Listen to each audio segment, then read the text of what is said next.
Bora, galera! Mais uma aula aqui de análise formal dos gêneros poéticos, tá bom? O objetivo dessa aula vai ser falar um pouquinho sobre métrica, tá? Então eu vou explicar um pouquinho de como se faz divisão silábica, uma vez que a métrica é o recurso que a gente utiliza para medir os versos na poesia, né, nos gêneros poéticos. Tem algumas regrinhas para fazer isso, né? Não é só dividir a sílaba como a gente já está acostumado, tem algumas outras coisinhas para prestar atenção e fazer a contagem correta, porque fazer a contagem correta permite a gente classificar corretamente os tipos de verso e o tipo de poema, muitas vezes, tudo bem? Então, é importante prestar bastante atenção nas 3 regrinhas que eu vou passar para falar sobre o que é métrica, sobre como fazer essa divisão, para depois, na hora de fazer exercícios, na hora de fazer análise da poesia, fazer corretamente, tudo bem? Então, bora! Aqui mais um letteringzinho bem bonitinho no título, para dar aquela alegria de viver, ou não, né? Quer dizer, vai saber. Enfim, é o que temos, né? Então, métrica, de novo, é o recurso que a gente utiliza para medir os versos da sílaba. Então, é um tipo de divisão silábica específico que a gente usa para medir, através de alguns recursos de sonoridade, as características dos versos, tá? Então, primeira regra.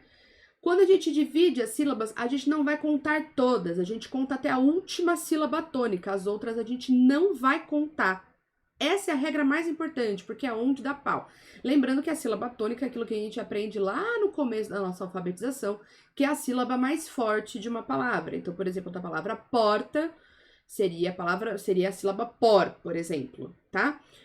Da palavra celular seria lar, celular, tá? Uma dica muito besta para identificar a sílaba tônica é fazer de conta que está chamando essa palavra para almoçar. Tipo, celular, porta. Essa sílaba que a gente estica é a sílaba tônica. Não falha nunca, beleza? Então, primeira regra. A segunda regra, se a sílaba... Essa aqui já começa a ficar um pouquinho com cara de texto de promoção de mercado, sabe? Sílaba tônica, tipo, isso e aquilo, aquilo lá. Parece texto legal, né? Se a sílaba terminar numa vogal e a que vier em seguida começar com uma vogal ou com um H que não tem som, ou seja, e vai estar conectado com uma vogal, tipo helicóptero, por exemplo, a gente vai juntá-las numa sílaba só. O exemplo que eu trouxe aqui para mostrar para vocês mais adiante tem essas junções, tá? Então a gente vai dividindo as sílabas, mas na hora da contagem que a gente faz algumas mudanças, tá? E a terceira regra é, ao contrário lá daquela maldição que acontecia lá, que a gente tinha que separar o RR e o SS, né, na sílaba gramatical, aqui a gente não faz isso. RR e SS permanecem juntos, tá? Então vamos dar uma olhada aqui no exemplo. Poema dos Olhos da Minha Amada, do Vinícius de Moraes, do Paulo Soledade.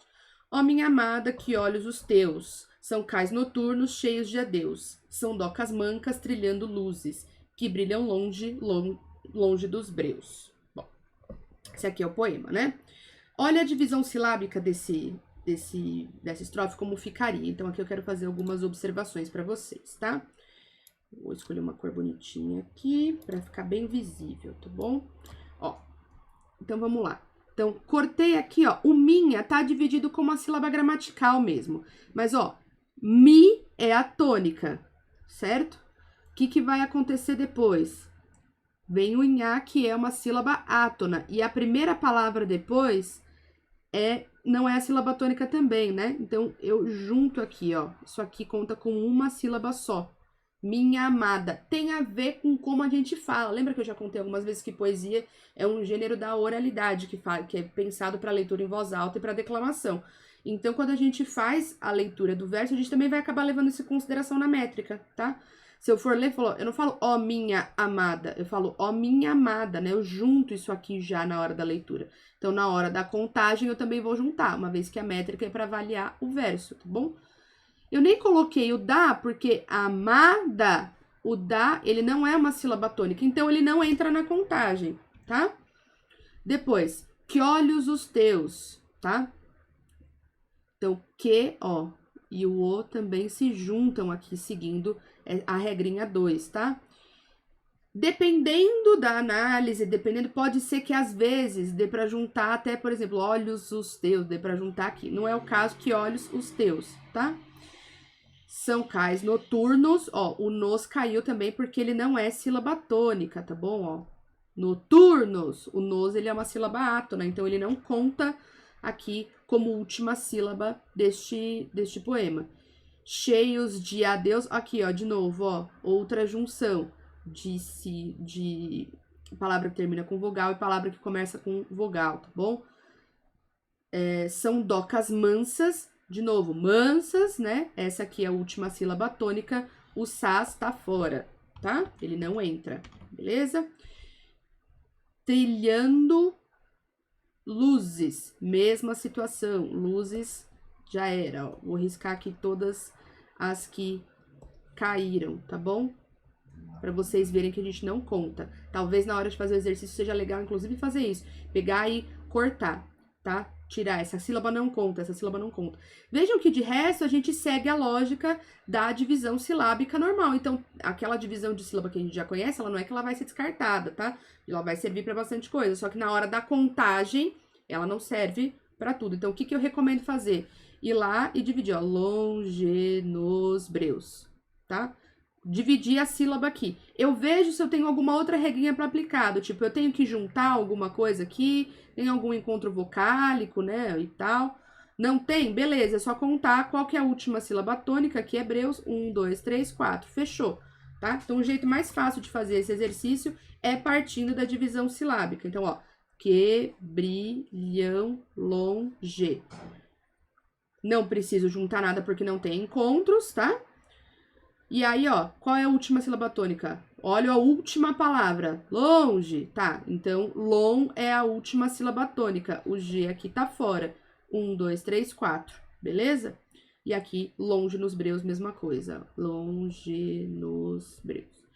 Lembrando que essa característica de não contar a sílaba que não é tônica, ela só vale para a última palavra. Ela não vale para o resto. Tanto que aqui, ó, o longe, eu não conto essa sílaba aqui, mas eu conto ela aqui, porque tá no meio do verso. Então, tem que prestar atenção. Eu só tiro a última átona, tá bom? E vejam, por exemplo, breus e teus são palavras tônicas, né? Então, a gente não vai cortar, enfim, são monossílabos tônicos aqui, tá bom? Uma coisa interessante da gente observar, ó. 1, 2, 3, 4. 1, 2, 3, 4. Todos os versos aqui tem 4 sílabas poéticas. Olha só, tá bom? Tá? Então, é assim que a gente conta, tá? Então, o primeiro passo, dividir as sílabas normais, tá? Como a gente dividiria normalmente para fazer a separação. Segundo passo, ver se eu tenho algum encontro vocálico ou alguma outra junção para fazer. Não tenho, posso contar as sílabas. Vou para a última palavra, vejo qual é a tônica, marco essa tônica ali, do tipo, vou fazer aqui, né? Cheios de adeus, né? Cheios de adeus. O que eu vi? Esse D e esse A vão juntar. A última sílaba tônica é o Deus. Então, 1, 2, 3, 4. Beleza, tá? Então, vai fazer isso sempre com todos os versos, tá? Esse passo a passo sempre funciona. E é uma coisa de repetição um pouquinho. Não adianta achar que dá pra fazer de cabeça, porque não dá, tá? Tem que rabiscar, tem que riscar mesmo. Se for pegar algum material impresso, rabisca bastante com lápis. Se for copiar, pega uma folha de rascunho, copia o verso, faz essa divisão. No computador é um pouco mais difícil de fazer, mas também dá, né? Usando as barras aqui, tá? Como vocês normalmente vão perceber, tá bom?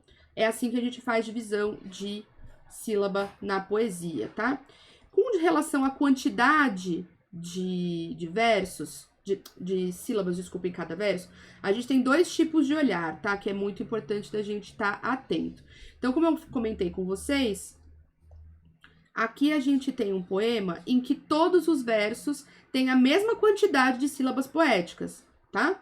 Nem todos os poemas vão ser assim, e isso gera uma diferença de avaliação, né? Que é a avaliação quanto à métrica, tá? Então, vou tirar isso aqui daqui, vou colocar a tabela para vocês verem, tá?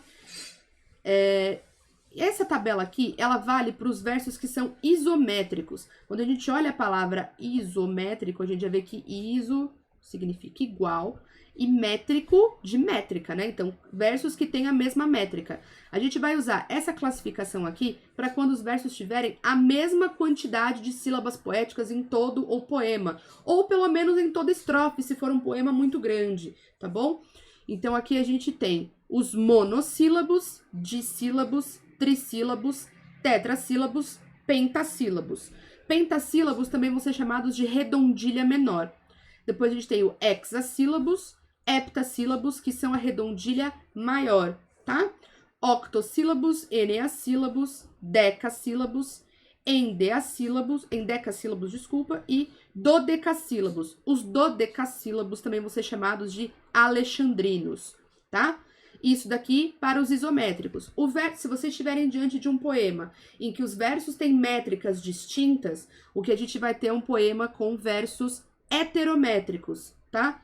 Hétero aqui a gente tá entendendo que é o diferente, métricas diferentes, tudo bem? Então essa nomenclatura aqui, ela só vale para os versos isométricos, ou como eu disse, pelo menos para estrofes isométricas, do tipo, essa estrofe aqui tem só versos monossílabos, tá? Então ela é uma estrofe monossílaba, e assim por diante, tá bom? Então é isso que a gente precisa saber para fazer a análise da métrica do poema, beleza? Agora que vocês já acompanharam essa aulinha, é hora de ir para um poema e fazer a análise das duas coisas, tá bom?